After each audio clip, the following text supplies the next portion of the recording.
Bueno, buenas tardes, bienvenidos y gracias por asistir a este acto que consistirá en la lectura comentada de la obra poética del poeta guatemalteco Humberto Acabal. Mañana en esta misma sala, pero a las 7 de la tarde, el mismo autor realizará un magistral recorrido por la literatura maya desde el siglo XV hasta la actualidad, iluminando de esa manera un espacio y un tiempo del que poco o nada conocemos. Humberto Acabal, detrás de este nombre tan sonoro y de grafía tan extraña, encontramos a una de las figuras de la poesía con mayor relevancia internacional.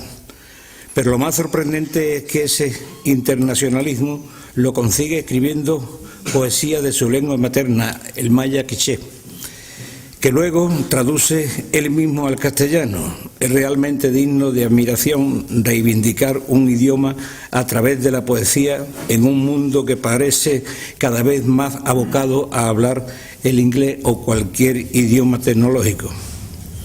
Más tarde, Francisco Cruz, el amigo Paco Fran nos presentará a Humberto Acabal con mayor precisión y sabiduría, pero por mi parte quería agradecerle su presencia hoy aquí en la Biblioteca Municipal José María Requena y desearle feliz estancia entre nosotros.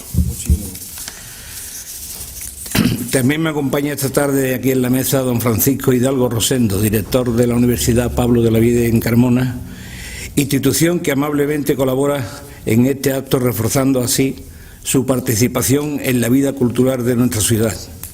He de agradecer encarecidamente su disposición siempre a favor desde la primera propuesta.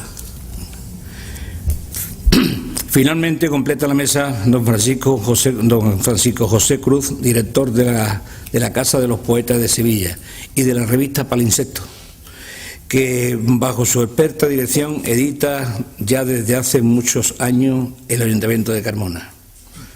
Como muchos de ustedes sospecharán, a él se debe la lectura de esta tarde, no solo por su amistad con Humberto Acabal, sino sobre todo por su prestigio como poeta, editor, organizador de eventos y experto en poesía iberoamericana.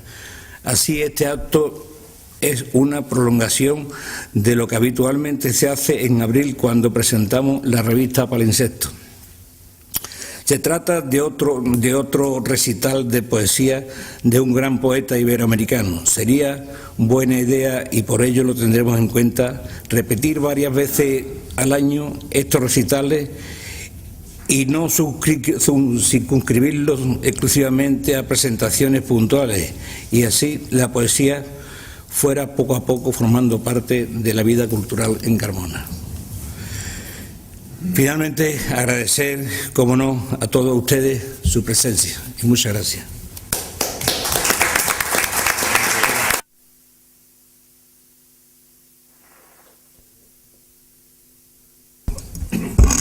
Bueno, pues yo simplemente he dicho a Antonio que en este tipo de cosas lo importante, cuando hablábamos en el pasillo, lo importante es el hecho que nos trae, que nos congrega hoy aquí, que es escuchar la poesía de Humberto.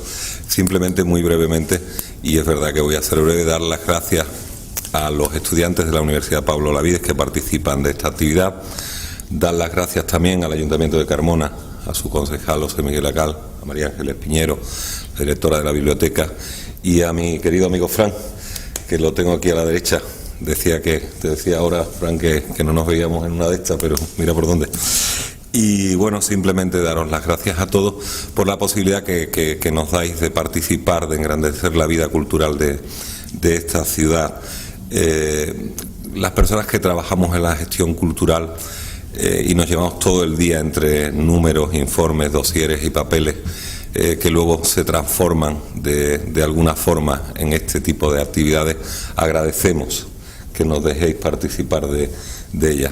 Es la única forma de saber que lo que hacemos conduce a algo importante, que es la transmisión que estas actividades van a tener en todos ustedes que estáis aquí reunidos. Nos pasamos el día corriendo de acto en acto, de reunión en reunión, y cuando tenemos la oportunidad de sentarnos aquí a escuchar a un gran poeta latino, pues yo creo que esa es la mayor recompensa de nuestro trabajo. Muchas gracias.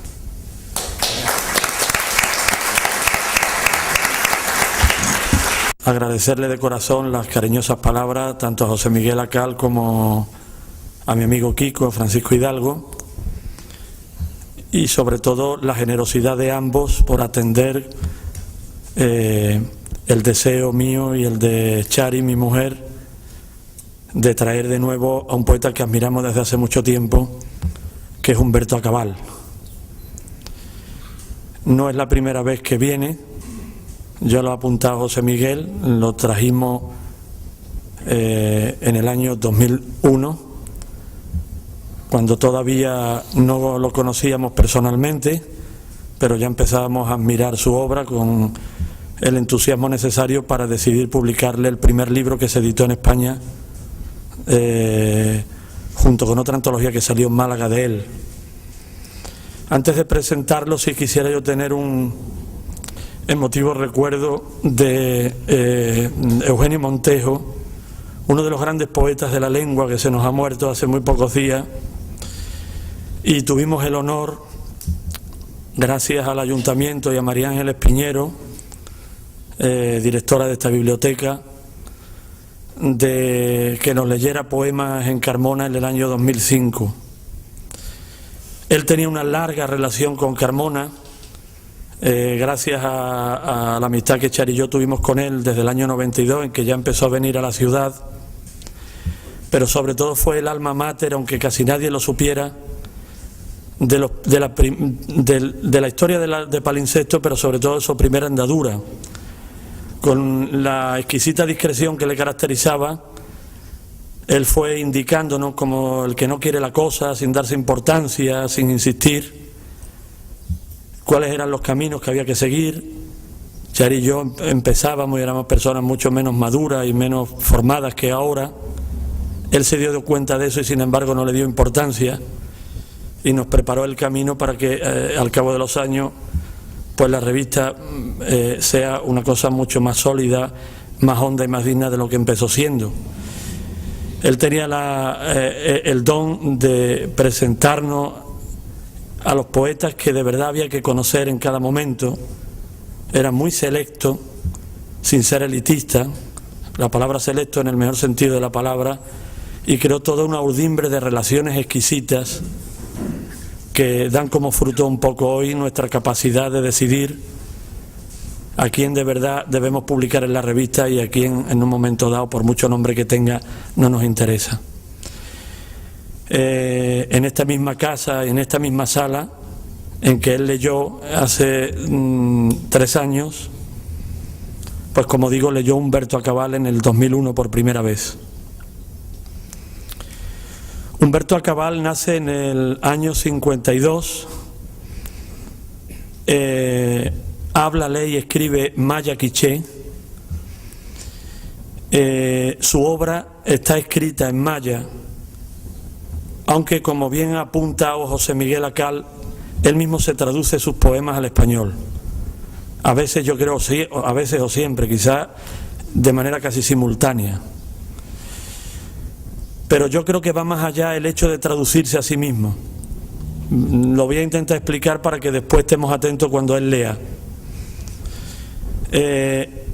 Más que traducirse, se recrea sus propios poemas, porque conoce tan bien el maya como el castellano, con tal de que no se pierda ningún matiz de lo que él trató de expresar en maya. Al punto de que yo tengo la impresión, él todavía no me la ha desmentido, aunque no hemos hablado personalmente de esto detenidamente, tengo la impresión de que hay una zona de su poesía que está pensada justamente para los que no conocen la cultura maya, porque si no, no se entendería que ese tipo de poemas que él escribe, no digo toda la obra, sino esa parte de la obra que él escribe, no tendría sentido que se las escribiera a un público maya que ya conoce lo que él está contando. Ustedes se van a dar cuenta que este tipo de poemas tiene un valor documental añadido sin perder lo más mínimo ningún tipo de, digamos, de intensidad poética. Su lirismo queda intacto, pero tiene un aire documental. Yo creo que quizá le venga porque la cultura maya tiene una cohesión social, digamos, grupal mucho más fuerte que la nuestra. En ese sentido es ancestral todavía, tiene rasgos ancestrales, y quizá para él descubrirse como individuo necesite el telón de fondo de su propia cultura y de su propio entorno, y necesite reflejarlo y mirarse en él, tanto para reconocerse como a través del humor en un momento dado criticarlo, porque no es una poesía autocomplaciente, pero sí entrañable. Este valor documental tiene tal finura que la poesía de Humberto Acabal jamás opina sobre las cosas, o muy pocas veces, salvo esos poemas que tienen un mayor carácter aforístico. Entonces, al limitarse a describir a describir tipos, costumbres, creencias, va creando un tapiz, ese telón de fondo del que digo antes, pero como digo, sin opinar. Parece que lleva a cabo esa idea de Josep Pla, que decía que en la literatura se puede describir y se puede opinar. Es mucho más difícil, decía, describir que opinar, y como es más difícil escribir que opinar, casi todo el mundo opina. Entonces él justamente deja el hecho, la situación determinada en el aire, para que lo que no diga el lector pueda sentirlo de alguna manera en lo que sí está diciendo. Hay un sobreentendido muy sutil que todo gran poeta como es él consigue que el lector, sin que se le comunique directamente, lo entienda.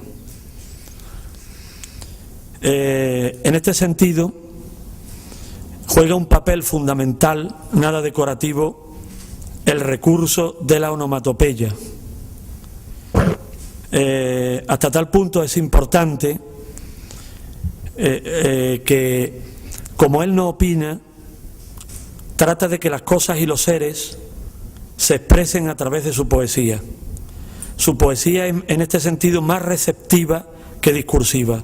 Parece hecha para que a través de ella el entorno cultural de Humberto y él mismo puedan comunicarnos las cosas, puedan hacerse sentir, notar. En una cultura, digamos, primigenia, como en ciertos rasgos todavía es la suya, en el sentido más noble del término, todo tiene habla. Y entonces la onomatopeya expresa justamente aquello que el lenguaje más convencional, alfabético, no alcanza a expresar. Hay poemas, creo que vosotros que venís de la Olavide, quizás, no sé si lo habéis oído en Sevilla, otras veces que estuvo en el año 5 y en el 6, pero aquí en Carmona sí sé que hay personas que ya vinieron antes a oírlo, en que están construidos de arriba abajo con sonidos, pero como vais a comprobar no son sonidos en absoluto caprichosos o aleatorios, están pautados y medidos en el papel con extraordinario rigor, con sus zonas de silencio, y sonidos que van repitiéndose rítmica y gradualmente para conseguir el efecto determinado. Esta dimensión un poco ancestral a la que me he referido antes le da a la poesía de Humberto Acabal un tono de inocencia, incluso de deliberada ingenuidad, que junto con la onomatopeya parece que nos acerca al origen del mundo, al principio de la poesía. Uno leyendo, oyéndolo sobre todo a él, porque tiene una gran dimensión oral esta poesía, parece que de alguna manera está en alguna zona del mundo en que la poesía está recién descubierta. De ahí un poco la inocencia y el asombro que conviven con el humor al que me he referido antes. Yo ya no quiero cansaros más, agradeceros vuestra presencia de nuevo y dejaros con con Humberto. Muchas gracias.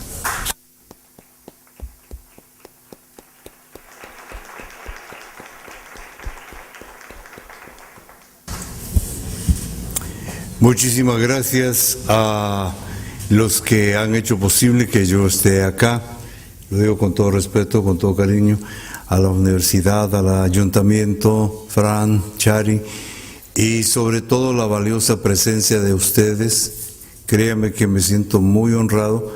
He vuelto a ver rostros que encontré. Lo que me sorprende es que la gente aquí no envejece. Cuando yo vine hace 5 años tenía cabello, ahora casi no tengo, qué terrible.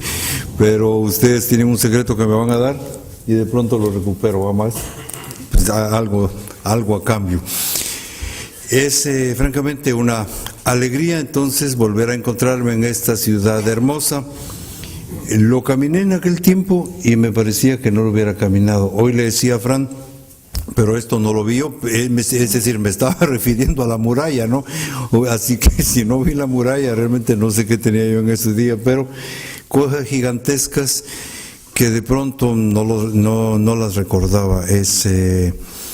Lo estoy viendo con otros ojos y es una ciudad que algo me tiene que dictar y qué sé yo. Alguna cosa diremos en el futuro, ya con plena conciencia ahora de todo esto.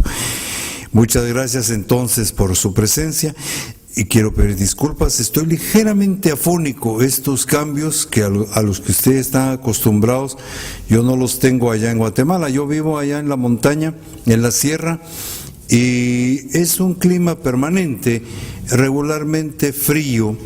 Entonces, cuando tengo un cambio brusco, cálido, como acá, lo resiento, pero bueno, no es un pretexto para no hablar, solamente le pido disculpas. Si en algún momento dado me escuchan un tono de saxofón, pero bueno, esto lo provoca el clima de Carmona. Así que después de agradecerles su presencia, y a la gentileza de Fran, siempre él es muy elogioso para conmigo. A mí me da muchísimo miedo una presentación de esa naturaleza porque luego uno no puede estar al nivel de las palabras de los presentadores y eso es terrible, ¿no? No sé si a ustedes les ha ocurrido, pero aquí me siento yo como alguien que va a ser puesto en la guillotina por, qué sé yo, uno de los tantos Luises que hubieron por ahí en la vecindad. Claro, yo hablo castellano ahora, a lo mejor valdría la pena que les cuente un poquito, pues al fin y al cabo el programa les dice que es una lectura comentada y a lo mejor haré un breve comentario inicial, luego si fuera necesario tal vez al final otra, pero entre tanto, yo no nací hablando castellano, yo hablaba mi lengua materna, yo hablo maya quiché, la misma lengua del Popol Vuh. Yo no sé a cuántos de ustedes les es familiar ese nombre, pero es el libro generacional, el libro sagrado más importante de América, que ya existía antes de la llegada de los castellanos a nuestras tierras, hace 500 años. En todo caso, esto es muy brevemente, porque en la conferencia de mañana yo ahondaré un poco más, porque me voy a enfocar en esos documentos. Hoy quisiera hablarles, en todo caso, si me permiten, de mí mismo.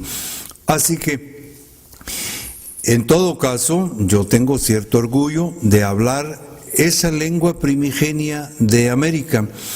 Allá a lo largo de América hubo 3 grandes culturas que a veces se estudian muy grosso modo aquí en Europa y la mayor parte de las veces un poquito equivocadas algunas informaciones, pero bueno, porque aquí se reciben informaciones de antropólogos, sociólogos y no siempre han hecho el trabajo muy seriamente la gente que ha llegado.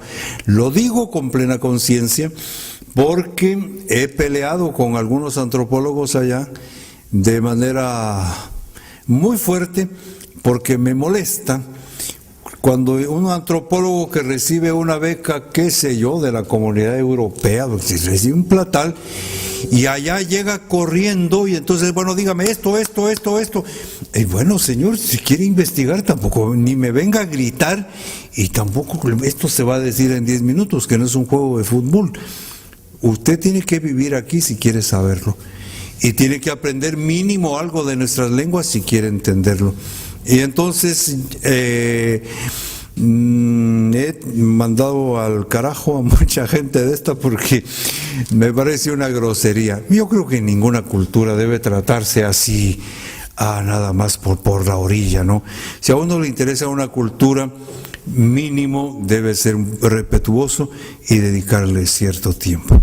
Bueno, entonces eso es lo que he notado, que en algunos libros, yo no voy a juzgar los de España, pero he visto los libros de Europa, en donde se habla de nuestras cosas, hay informaciones bastante distorsionadas.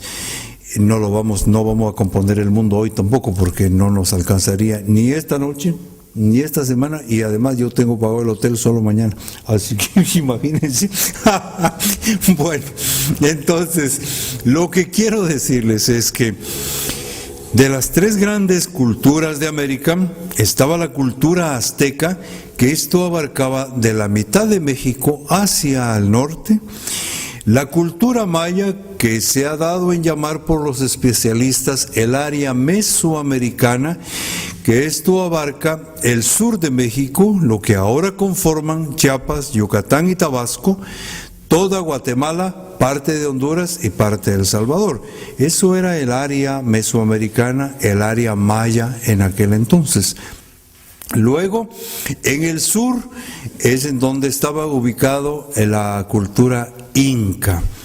Alguna gente mezcla un poquito, sobre todo que entre los incas hablan quechua o quichua, y yo hablo quiché, y a veces dicen, bueno, es lo mismo, y no es lo mismo. Con ellos no nos entendemos absolutamente nada, porque son raíces totalmente distintas, son construcciones lingüísticas distintas, por lo tanto tenemos una gran diferencia, no es lo mismo. Así que la nuestra tiene su propia característica. Más o menos en lo que podría llamarse pues el maya clásico, ya mañana daremos algunas fechas tentativas, hoy lo tocaremos así muy en la orilla. Era cuando se hablaba lo que nosotros llamamos en la actualidad la lengua maya madre, la lengua grande, y esta era ideográfica o jeroglífica, se escribía con figuras, ¿no? En aquel entonces. Se perdió esa escritura. Nosotros escribimos algunas. En mi caso, mi apellido Acabal es de origen maya, de la lengua maya clásica, y mi apellido sí lo puedo escribir ideográficamente, por supuesto. Es decir, si mañana tenemos una pizarrita por acá, quizá podríamos hacer un dibujo, que sé yo, una hoja donde, más o menos para que tengan una idea cómo es que funcionan estas figuras, que es bastante complicado de paso, porque eso ya es pictografía y nos estaríamos metiendo a un terreno más complejo. Pero una idea no es mala tenerla. ¿Están de acuerdo? Sí, ¿verdad? Bueno, si no están de acuerdo, igual, lo vamos a hacer. En fin, entonces, mi apellido, yo tengo la suerte entonces de, en este caso, ya desde el punto de vista castellano es apellido. En castellano decimos Acabal. En nuestra lengua es Acabal, y Acabal traducido al castellano es aurora o amanecer, como ustedes prefieran. Creo que casi son sinónimas estas palabras. Bueno, ustedes son gramáticos, yo no, entonces me ayudan si estoy diciendo mal. Así que, entonces, esto traducido literalmente se refiere a una parte de una manifestación cosmogónica, de una manifestación del cambio en el espacio. Es ritual.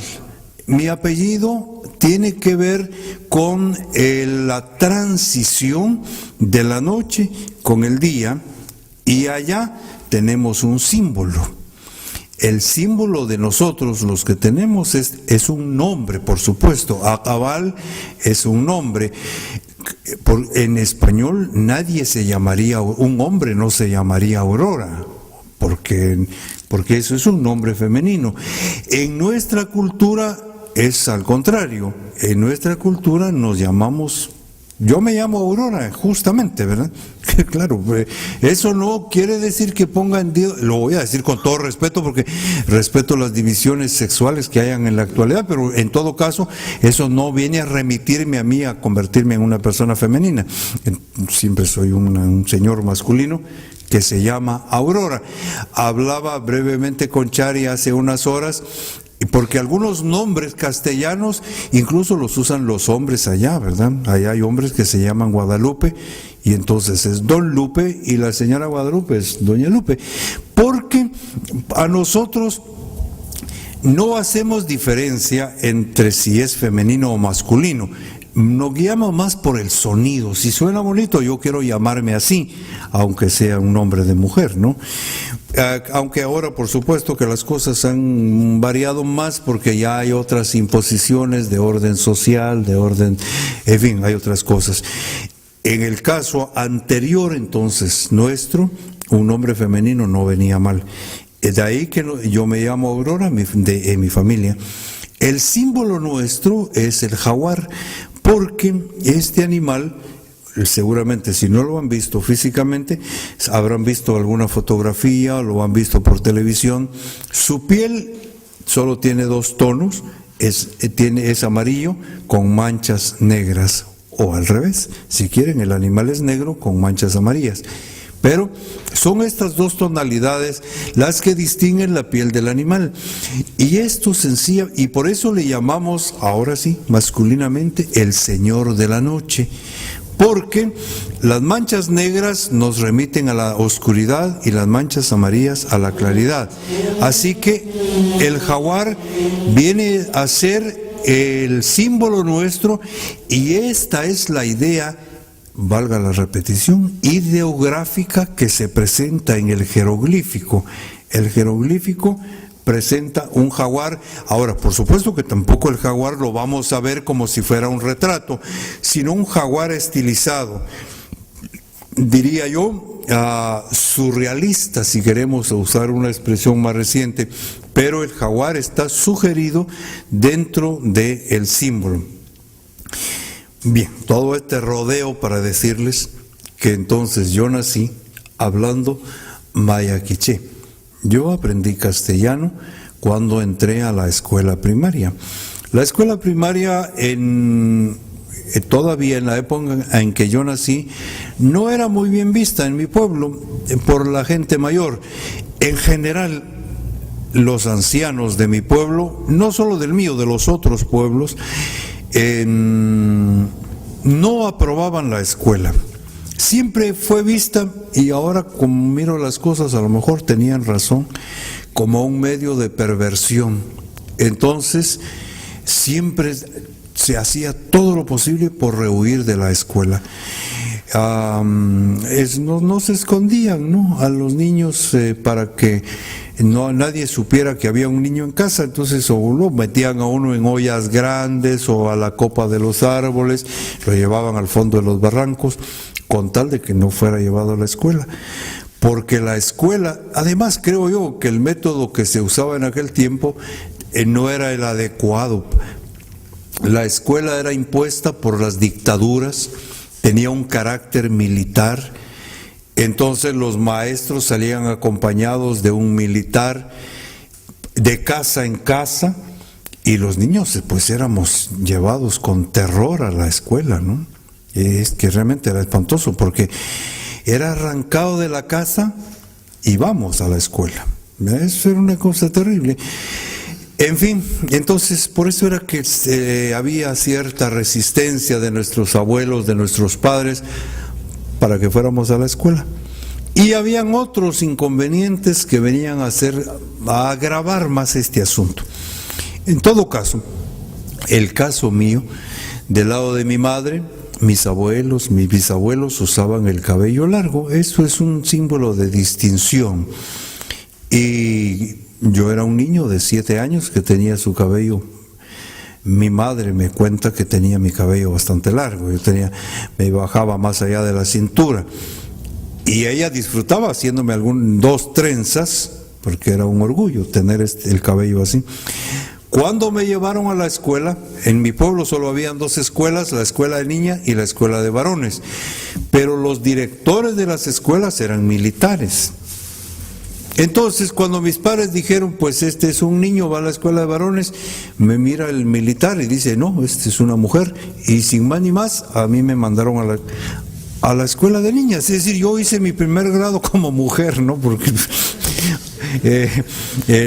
fue una cosa bastante complicada, pero bueno, así fue. Entonces yo pasaba como niña en esos años. Al final, obviamente había que insistir en que yo no era mujer, yo era un varoncito. Entonces me cortaron el pelo para poder inscribirme al 2º grado en la escuela, ¿no?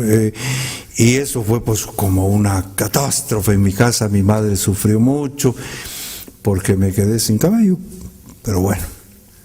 En ese tiempo entonces, yo solo hice la escuela primaria. Yo soy de familia, mis abuelos eran muy pobres, ellos eran analfabetas obviamente, y yo ya no pude tener estudios de ninguna índole posteriormente.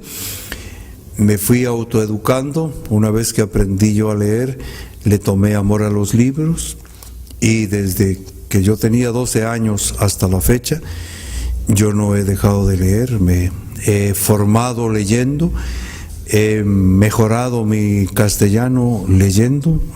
Esto lo he hecho con pura lectura desde ese entonces hasta la actualidad. Tengo seguridad en ciertas cosas. Yo tengo una cultura general universal, tengo una cultura histórica, tengo una cultura literaria, pero esto me lo he hecho por esfuerzo propio, porque a partir de ahí, es más, en mi pueblo, después del 6º grado de primaria, ya no había otra opción.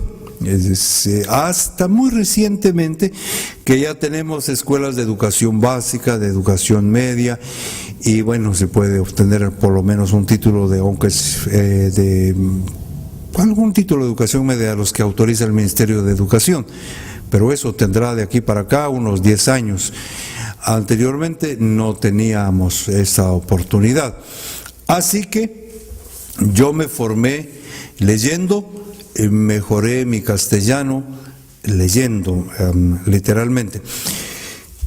Con el aprendizaje del castellano, lo poco que aprendí en la escuela y lo que fui aprendiendo y sigo aprendiendo en la actualidad, esto me dio a mí otra dimensión. Aprendí a descubrir que una cosa es verme a mí mismo a partir de mi propia lengua, y otra cosa es verme, insisto, a mí mismo a partir del idioma castellano. Porque cuando me veo en mi propia lengua, si me permiten decirlo, me veo de adentro hacia afuera. Cuando me veo en castellano, me veo de afuera hacia adentro. Ahora, esto tiene una razón de ser. Nosotros somos profundamente rituales. Mis abuelos eran chamanes, y entonces la cosmogonía que yo heredé de mis abuelos de manera inmediata, esto me dejó una profunda raíz para verme desde dentro y conocer a mi propia gente en su propia lengua, porque no es lo mismo, ustedes me corregirán, si yo hubiera aprendido otra lengua para otros fines. Intentaré explicarme. Hablo un poco de francés, pero el francés lo hablo para comunicarme con los que hablan esa lengua. Únicamente me sirve para leer algunas cosas en esa lengua y meterme en la cosmogonía de esa lengua. No ocurre lo mismo con el castellano, porque el castellano es una lengua impuesta allá a través de la religión, a través del Estado, en el que tenemos que contestar necesariamente todas las cuestiones oficiales y educativas en lengua castellana. Y esto es lo que entonces me obliga, ahora espero no estar diciendo una torpeza, pero me obliga a mí mismo a verme con una filosofía propia de mis raíces y la filosofía de esta lengua que, como quiera que sea, tiene 500 años de estar asentada allá. No es igual a que yo tenga que leer algo en francés. No estoy obligado a responder absolutamente nada en esa lengua. En castellano sí, porque las leyes de mi país se rigen bajo esas normas. Ahora, yo sé que esto es un poco complicado, tampoco vamos a entrar a salir hechos unos sabios esta noche. Solamente estoy tratando de ubicarlos desde la perspectiva de dónde nace mi poesía. De ahí entonces que en algún momento me he atrevido a decir que a lo mejor soy dos poetas en uno, porque escribo a partir de mi lengua materna, sintiendo, pensando en mi lengua materna, en lengua maya, pero como no tenemos traductores en la actualidad aún dentro de nuestra propia gente, entonces me tengo que autotraducir para compartir con el castellano hablante lo que estoy diciendo en mi lengua. Tiene una ventaja, si quieren, y una desventaja a la vez. La ventaja, en primer lugar, es el hecho de que, conociendo, como presumo, de conocer las dos lenguas, entonces me esfuerzo por encontrar los términos precisos, aunque sean términos regionales, para decir lo que quiero en la lengua a la que traduzco. Ahora, en algún momento dado, hay algunos conceptos que están en mi lengua que son imposibles de traducir. Pero no quiero caer en el papel de Borges que dice que hay que traicionar la traducción. Seguramente se me ha traicionado cuando me traducen en alemán o qué sé yo, en otra lengua que yo no hablo. Pero cuando yo tengo el problema de algún concepto que no puedo traducir al castellano de manera directa, es ahí donde pienso que hago el otro papel del poeta en castellano, porque entonces hago un rodeo para poder llegar al punto que quiero, al punto que estoy diciendo en mi lengua, de manera que el que me lea en castellano, hasta donde sea posible, no sea traicionado por mí mismo. Esto, me dicen si está enredado, lo paramos la cosa acá, porque a lo mejor, perdón, pero es más o menos, te trato de hacerles un marco para que, voy a hacer una lectura de mi poesía. Ustedes van a oír cómo suena la lengua, es decir, aquí lo único que a lo mejor les importa es la música, porque no van a entender nada. A lo que quiero llegar es que cuando lea las versiones en castellano, tengan la seguridad de que no les estoy mintiendo, porque no quiero traicionarme a mí mismo. Y por eso es de que digo que cuando yo me veo a mí mismo desde dentro, no solo no me miento, porque no tengo necesidad de mentirme, sino que mi propia gente no me ve falso. Mi propia gente igual me quiere porque no le estoy mintiendo. Y cuando leo a las personas que hablan en castellano, quiero que tengamos otra vez la misma sensación. Por eso es que verme desde dentro es hablarme a mí mismo con una conciencia honda y profunda del valor telúrico de mi propio idioma, que afortunadamente todavía está, y que esta viene a ser el puntal o el cimiento de la cultura profunda del área maya que tenemos en Guatemala. Y cuando hago mis traducciones al castellano, me estoy viendo de lejos, pero estoy viendo a la misma persona que habla. Espero no haber sido muy enredado con esto. ¿Qué dice este maestro? Una perfecta definición de su persona. ¿Qué dices tú, Fran? ¿Se enreda? Muy bien. Puesto en todos los medios y empieza a leer poemas. Bueno, yo voy a leer algunas cosas por acá de este. He hecho alguna pequeña selección y voy a hacer eso. Leeré en mi lengua materna para que tengan idea cómo suena este idioma telúrico. A lo mejor vale la pena dar este detallito. Actualmente somos 2 millones los hablantes de esta lengua y no todos somos bilingües. Hay todavía mucha población indígena que no es bilingüe. Algunos hablan algún castellano inmediato, otros algún castellano únicamente lo que llamamos allá un castellano reducido de necesidad. Decimos teléfono porque no hay una palabra para esto. Tenemos que decir computadora porque no tenemos una palabra para eso. Ahora se está conformando un grupo de jóvenes para ver si se crean neologismos, ¿no? Y entonces así tener algún término con el que podamos recurrir y llevarlo a nuestra propia lengua. Porque el neologismo siempre se ha practicado desde siempre. Le voy a contar nada más brevemente, ya que estoy hablando de esto. Cuando llegaron los castellanos a nuestras tierras, nosotros allá solo comíamos maíz y comíamos la tortilla de maíz. La tortilla española me gusta mucho, pero esa no se hace allá, esa se hace aquí, ¿no?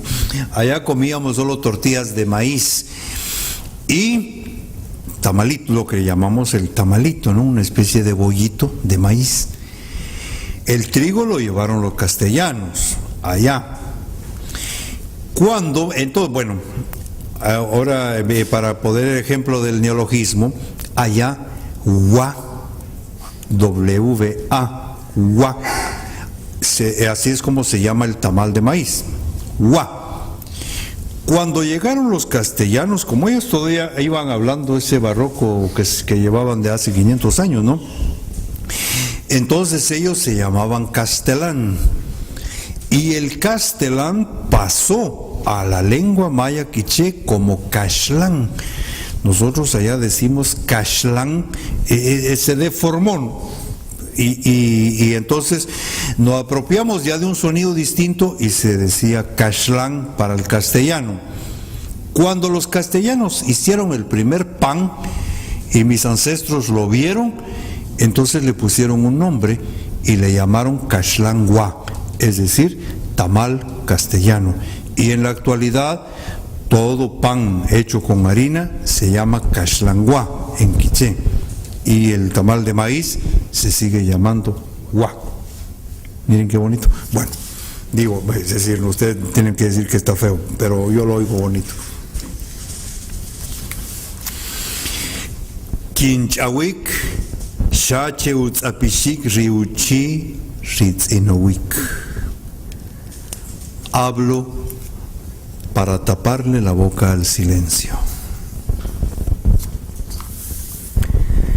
Arejan pashin kastagmer, manchin richtawib, shinel kut chenotsukuship wib, shimpinibech shukoje ukap kateri sin rekwib, inkul chuijun tanatik rekush, chorajan kichelach kisis. Kintzijón ruk rimayul, kin rayij kin sach panuholom, riman kabanta kowinikche, chiu sheriwakam, ushakche, shui, ushakche.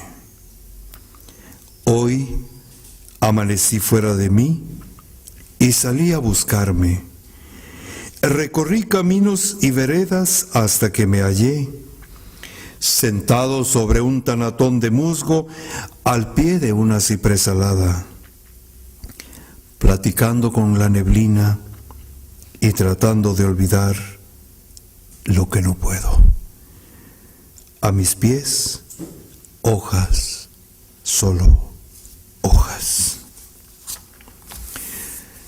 Manshata cheriabaj emem, shaka kikol rikich awem. No es que las piedras sean mudas, solo guardan silencio. Chi korililabaj, gela rioj, riukamal ritz inowik yokon ri, sha kureyech katok kenik chehun rakonchi aj, chakabri richach kisinakchik, hanik haus chish kesach rekachokab, cheman shkarak takachi, rishibinel shkisu chokab, cholchobre gam rilabaj shanimajik. De este lado estaba el espanto, del otro lado nosotros. La cuerda del silencio estaba tan tilinte que de un momento a otro se rompería en un grito. Era de noche y ya la vela se había consumido. No sé de dónde sacamos fuerzas para no soltar el grito. El espanto se dio por vencido, se aflojó la cuerda y desapareció. Jun ich shingwil jun nonoch jun labaj uyukun rib chori jun chunana tapia riik shukurib chuich riin kim irbitik cheshib inaqil chushor riwakan shinao jun maqina ja shinchomaj chewene rilabaj shinnuchuluj. Una vez vi la sombra de un espanto alargado sobre una pared recién encalada. ¿Cómo lo sabe?, preguntábamos. Cuando es de gente, el eco del toque es caliente. Cuando no, el toque es frío y no tiene eco. ¿Y ese toquido de quién será? De alguien que acaba de morir y solo ha venido a despedirse. Esto puede parecer una cosa tan absurda, pero les quiero decir que Eugenio Montejo sí vino a despedirme al hotel allá en Madrid la semana pasada. Aunque no lo creas, Fran.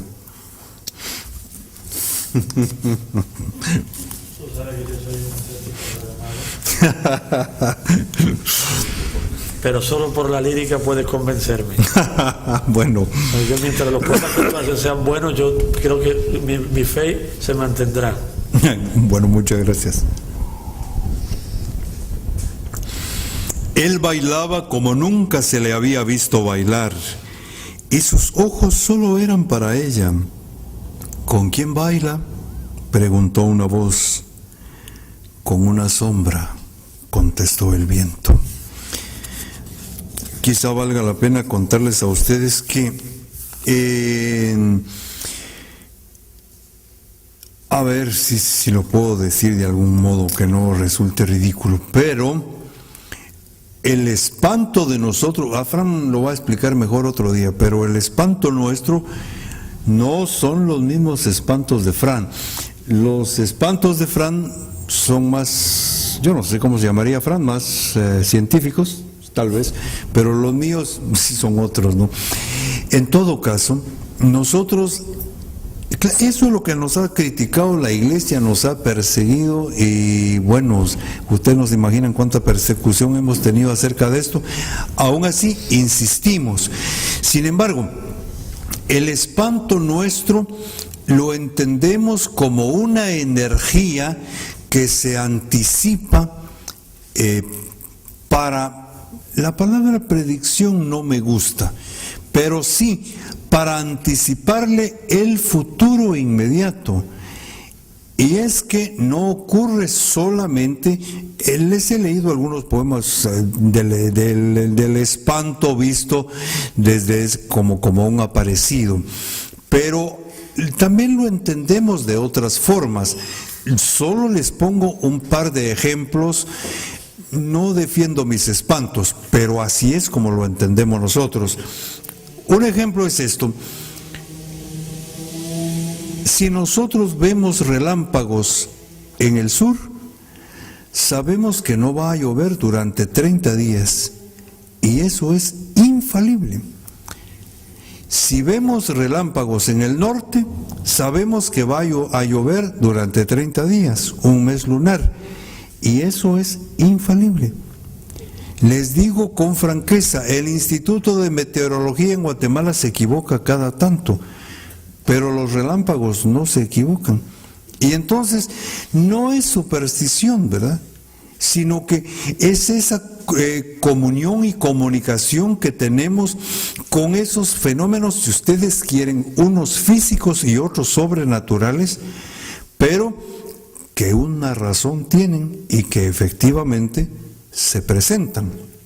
Todas las personas entendemos, tenemos una energía, eso lo vemos desde allá. Algunas cosas bueno, no vamos a abarcar tanto, pero Einstein o Carl Jung llegaron a la conclusión de que efectivamente no estábamos tan desorientados. Ellos vinieron a apoyar algunas cosas que nosotros ya manejábamos desde mucho antes, por ejemplo la teoría de la relatividad, que aparentemente es la gran novedad del siglo XX a través de Albert Einstein, pero eso ya lo teníamos nosotros allá, solo que no dicho con tanta complicación y complejidad como lo presenta Einstein, porque claro, con todas esas fórmulas y ni las entendemos, pero las respetamos, en tanto que lo otro que puede entenderse muy fácilmente, pues tampoco se respeta. Qué complicado es el mundo. Pero solo por ponerles un ejemplo, acerca de la teoría de la relatividad, nosotros tenemos 5 puntos cardinales. Y entonces, esto de primera intención resulta tan absurdo, ¿no? Porque cualquier persona aunque sea un dedo de frente, sabe que son 4. Y si yo digo que son 5, dice, bueno, sí, es que los indios son unos ignorantes, ¿verdad? ¿Cómo van a hacerle caso a ese indio que viene a decir semejante torpeza? Ahora bien, el caso es de que si nosotros decimos que son 5 puntos cardinales, están los 4 que ustedes conocen, que no los voy a repetir, y el quinto punto cardinal es 1, soy yo, con todo respeto, es usted, porque donde yo me encuentre o donde usted se encuentre, ahí es el centro de la Tierra. Usted es el centro de la Tierra donde quiera que se encuentre. Y si usted no existe para nombrar a los otros 4, los otros 4 tampoco existen. Entonces, para que los otros 4 existan, tiene que haber en que los nombre, y ese es el quinto punto cardinal. Ese es usted, ese soy yo. Bueno, pues eso es lo que dice Einstein, solo que con una complejidad que igual no lo entiende uno. Nosotros lo decimos de esta manera tan sencilla, que bueno, ahí lo dejamos.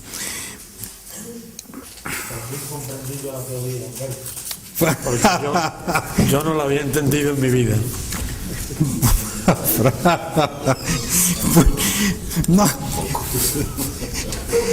Mire, hay cosas tan asombrosas que a mí después digo, bueno, no estábamos tan desencaminados, y de pronto ya, ahí estaba. Bueno, esto fue otra cosa, porque estuve en la Universidad de Jerusalén y pues allá me invitaron ya para hacer un desmenuzamiento de cómo es nuestra cosmogonía, y entonces pues hay muchas cosas que ya estaban dichas, solo que de esta manera ritual nuestra, ¿no? Pero ya cuando se ve desde el punto de vista científico, solo así es como lo cree la sociedad actual. De lo contrario no lo creería nunca, pero bueno, otro día hablaremos de otro poquito. ¿Está de acuerdo? Ahí está el profesor de la universidad que se está entusiasmando y ya vamos a venir a hacer todo un... Muy bien, yo vine a leer poesía, discúlpenme, siempre me salgo yo del comal, pero regreso. Me gustaba su huipil y se lo dije, pero ella entendió lo que no dije y cada vez que podía se dejaba ver. Recuerdo aquel día que me encaró. ¿Qué me quisiste decir con eso de que te gustaba mi huipil? Solo eso le dije, que tu huipil era muy bonito. Ella se puso a llorar. Si los gallos no cantaran, no amanecería nunca. Los gallos nacieron antes que el sol.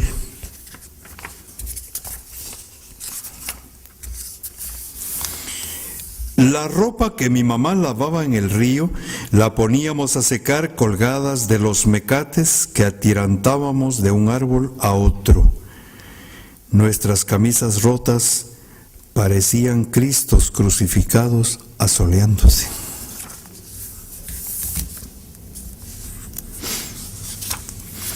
Este es un poema inédito, a ver cómo me va. Fran siempre me regaña cuando no están bien. A ver cómo me va, Fran, porque tú eres el juez. Yo soy tu nuevo censor.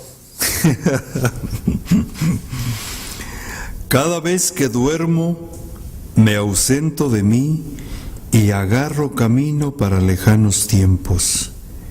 Y me encuentro con los nahuales, y ellos me enseñan el sabor de las palabras, el sabor de los colores. Me enseñan a desdoblar el viento, a tejer los hilos de la lluvia, a escuchar el corazón de las piedras, a cantar con la lengua del fuego y a llorar con los ojos de la tierra. Cuando despierto, todo me habla en la lengua de mis ancestros. Perdón. Este es un poemita que quiero mucho. Es un retrato de cómo estamos por allá y dice: el sol se mete entre las tejas con esa terquedad de querer mirar qué hay dentro de nuestras casitas y se pone pálido al ver que con su luz es más clara nuestra pobreza. Kokreka kin olqomir rinube shajewa kin naatisaj hun khasach wetashata kolon kin bin chonowach kin kowin nekuri kin birchawe hasriri ucholaj risachibal. De vez en cuando camino al revés. Es mi modo de recordar. Si caminara solo hacia adelante, te podría contar cómo es el olvido. Quisiera compartir un poemita con ustedes. Esto lo escribí en Japón, en una experiencia que tuve allá estando con los monjes budistas en la montaña sagrada Hiyezan. Aquí fue una experiencia bastante profunda para mí, porque la idea era hacer en la medida de lo posible una analogía entre la espiritualidad maya y las espiritualidades de Japón. Obviamente, con quienes yo encontré una concomitancia asombrosa es con el shintoísmo, porque el shinto es animista y nosotros somos animistas. Así que ellos son una congregación muy respetuosa, gente que es muy cultísima, dispuesta a aprender, a preguntar. Fue una experiencia maravillosa esa allá con los monjes budistas. Así que este poema, que hablando con Chari hoy descubrí que tengo una lectora, a ver si me acuerdo. Maku, ¿estás ahí o te fuiste? Ahí está. Bueno, esto es para ti. La campana de Sandayakushi.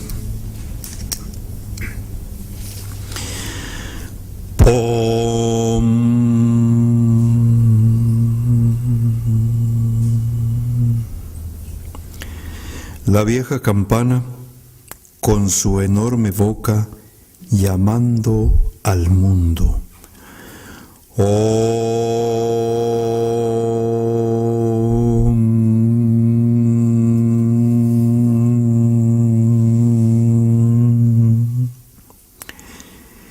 El eco viaja sobre las montañas arrastrando la campana.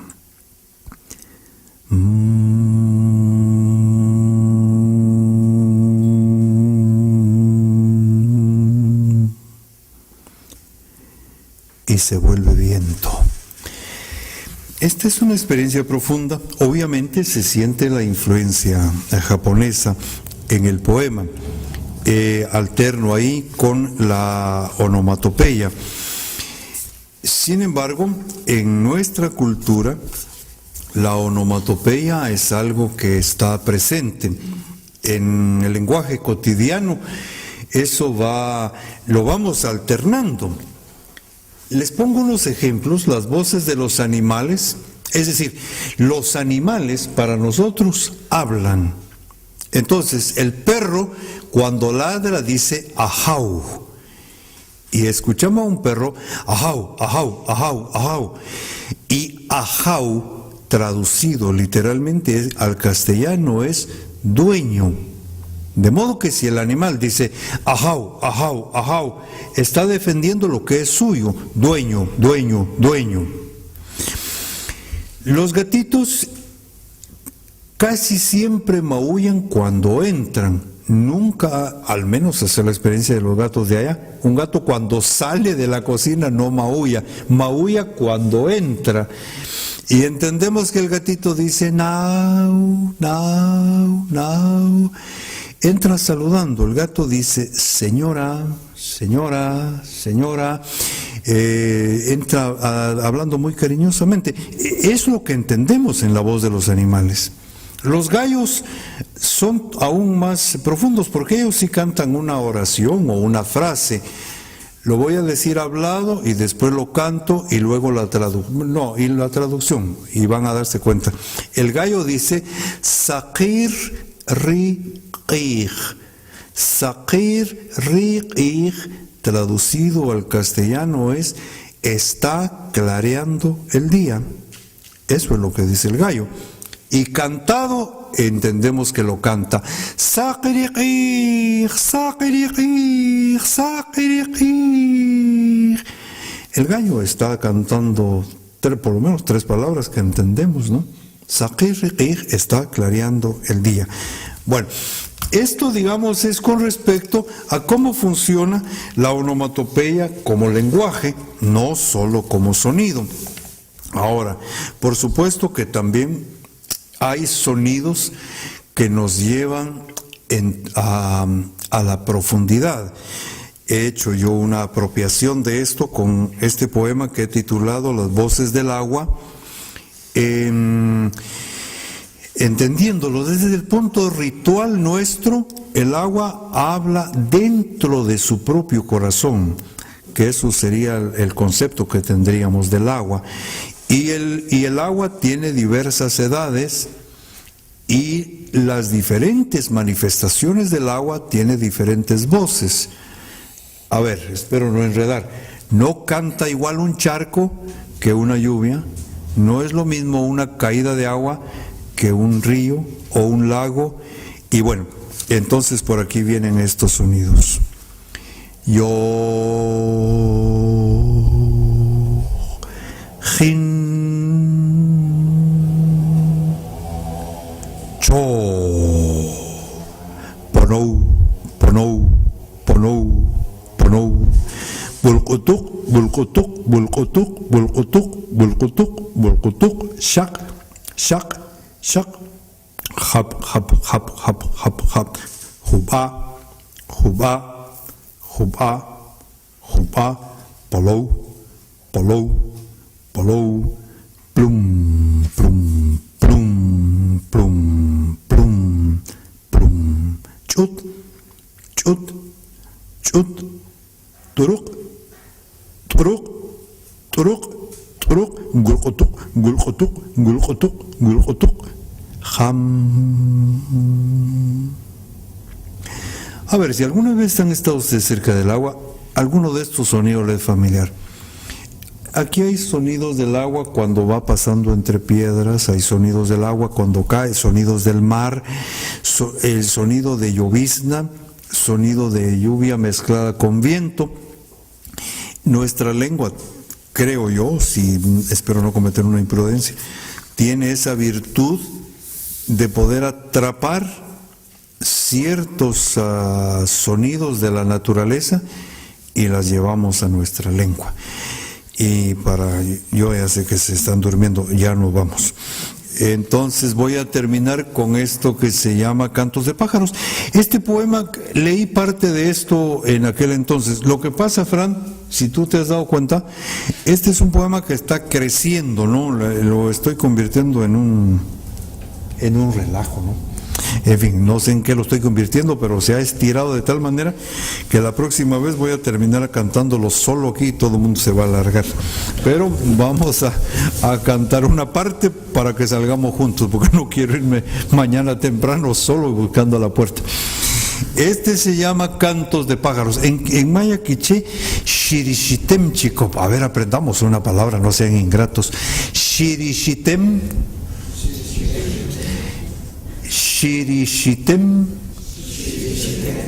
Chikop. A ver, que suena bonito. Sí, no se hagan los que la gran cosa, no.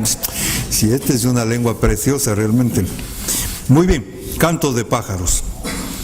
Clis, clis, clis, clis, clis, clis, clis, clis. Choc, choc, choc, choc. Tsunun, tsunun, tsunun, tsunun. Bokporis, bokporis, bokporis, bokporis. Wiswil, wiswil, wiswil, wiswil, wiswil, wiswil. Tulul, tulul, tulul. Kurupup, kurupup, kurupup. Tuk tuk, tuk tuk, tuk tuk. Shar, shar, shar, shar, shar, shar, shar. Tukur, tukur. Tukur, tukur, kup, kup, kup, kup. Sakor, sakor, sakor, sakor, sakor. Chik, chik, chik, chik. Tukumush, tukumush, tukumush. Kuptum, kuptum, kuptum. Isperpak, isperpak, isperpak. Tsiking, tsiking, tsiking. Cuckoo, cuckoo, cuckoo, cuckoo. Tli, tli, tli, tli, tli, tli, tli, tli. Chair, chair, chair, chair. Sí, sí, sí, sí, sí, sí, sí, sí, sí, sí, sí, sí, sí. Char. Char, char, char. Pajuit, pajuit, pajuit, pajuit. Ut, ut, ut, ut, ut. Tsukulik, tsukulik, tsukulik. Chuek chik, chuek chik, chuek chik, chuek chik. Toch ich, toch ich, toch ich, toch ich. Torochoch. Torochoch, torochoch, torochoch, pachuch, pachuch, pachuch, ho, ho, ho, ho, ho. Estos son pájaros de mi región. Por supuesto que no todos cantan al mismo día ni en la misma época, esos se cantan a lo largo del año. Aquí lo que he hecho yo es amontonarlos en 2 páginas muy caprichosamente. Muchísimas gracias por su presencia y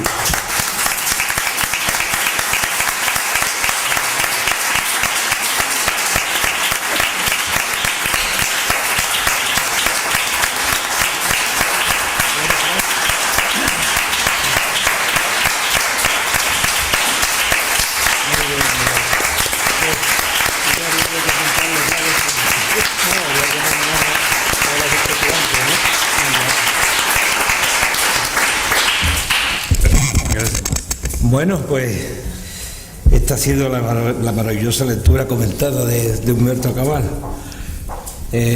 Mañana tendremos el privilegio y el orgullo de tenerlo otra vez con nosotros, haciéndonos la literatura maya desde el siglo XV hasta la actualidad, la charla coloquio, ¿no? Y esperemos disfrutar tanto o más incluso que hemos disfrutado hoy. A lo hecho, agradecerle vuestra presencia y esperemos vernos mañana a las 7 de la tarde, un poquito más temprano que hoy.